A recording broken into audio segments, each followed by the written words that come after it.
It's homecoming at South Milwaukee High School, and the best part is that they're not at home. I like being around people. I work better that way. It's easier for me because when I was in virtual, I overslept. I like in school.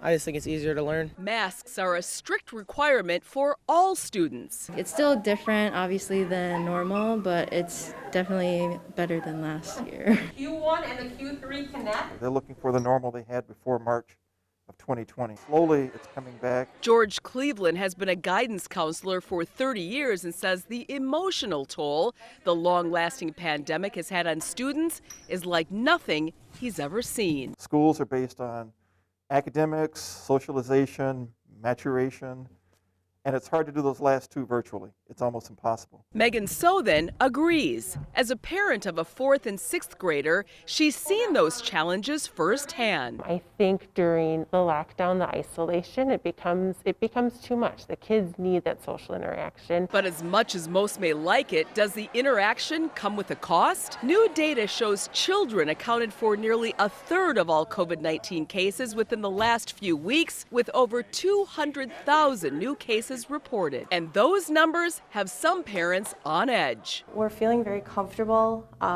with the 8th grader because she's vaccinated and she wears her mask. But we are very concerned about the 1st grader.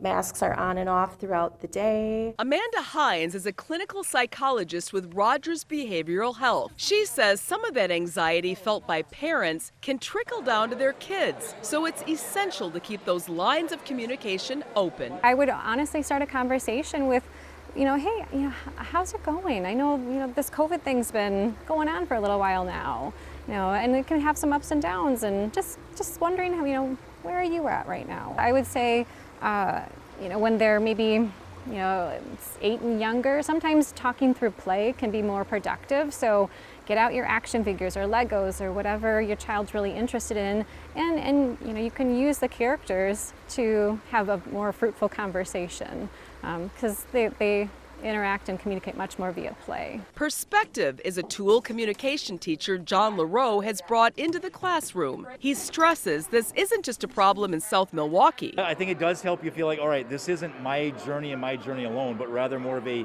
universal experience. A common theme among educators? Don't underestimate the flexibility, adaptability, or optimism of our children. We've adjusted and learned that honestly we can embrace technology and still maximize trying to make the best of the learning environment that we have at present. Our number one goal is to keep them safe, and that's what we have to do. Mary Stoker-Smith, FOX6 News.